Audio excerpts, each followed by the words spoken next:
two reasons. One, University of Chicago, one of the best institutions on the planet, and then David Axelrod. I mean, what more do you need? You got like one of the most brilliant political minds of all time at one of the best universities of all time. So it was a no-brainer.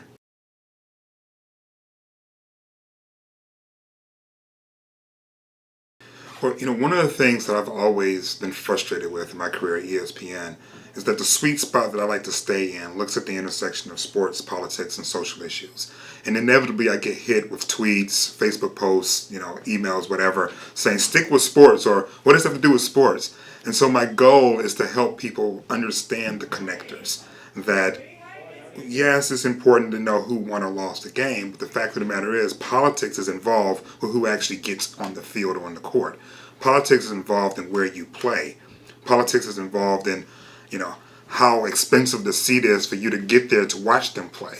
Politics is involved with who is the person throwing the peanuts or selling the beer while you're watching the game to watch those people play. So to help people see all those connecting dots so that they don't look at the world in silos, because we don't exist in silos, but actually everything's interconnected.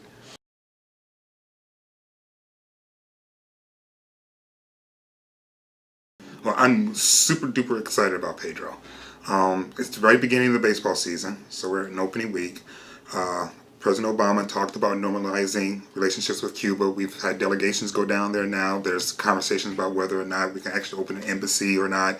So it's really exciting to have Pedro, who's the son of Cuban immigrants and a baseball writer, to talk about how normalization of relationships with Cuba is going to impact Major League Baseball. There's a sort of a black market pipeline right now. I think Chicago probably has more Cuban baseball players on its two teams than any other area in the country. So that's also why it's pretty pertinent to right now. But having been to Cuba myself and spent several weeks there, having Pedro come in and talk about his experience, I think it's going to be really exciting for the students and just exciting for me just to be able to talk about this with another sports person who's into geopolitics as well.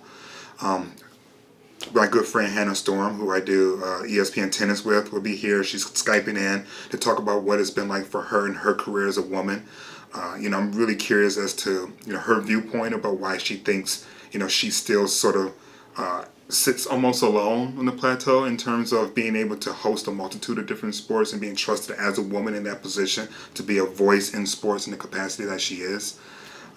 Billy Beane, former Major League Baseball player, who's the first ambassador of inclusiveness for Major League Baseball, will be on campus to talk about LGBT inclusiveness with the Big Four sports. And Billy Beane was one of the first athletes to come out after playing. He played for my beloved Tigers, so that's part of the reason I'm sort of, partial his way. Then I'm also kind of curious about some of the more wonky sort of things, like stadium funding. Are taxpayers okay with, some of their tax dollars going to fund the stadiums of a multimillionaire or multi-billionaire? Things such as, is it really viable for cities to host major sporting events, or is it just a bunch of fanfare that actually ends up costing them more in the end? There's sort of a proverbial thinking that part of the reason why we had such a great global crash in 2007 and 2008 was because of Greece hosting the Olympics and how that impacted negatively, the global economy. So to be able to talk about some of those more geopolitical wonky things, in addition to, why isn't a gay guy in the locker room? I'm really excited to just kind of go across the entire gamut and really, again, just sort of connection between sports, social issue, and politics.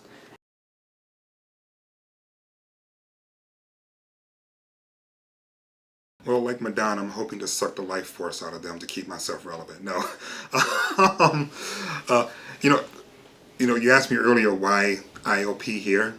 University of Chicago, outstanding university. Why is it so outstanding? Well, one, you have great faculty, great staff, but then also, come on, let's face it, these are some of the most brilliant young minds you can find anywhere. So I'm looking for the students to help me see connections between sports and social issue and politics that I'm overlooking, because I'm a Gen Xer. In the way that millennials have gone through sports is totally different than the way that I've gone through sports. And so obviously if you have a different perspective or viewpoint, you're going to come to different conclusions. And so I'm hoping that the seminar is very interactive. I'm hoping to leave totally different than the way I came in. And while I would definitely be a moderator and a facilitator and share what I know, it would be a loss, and I think for both of us, if the students aren't able to come back with me with their experience and their understanding of that intersection as well.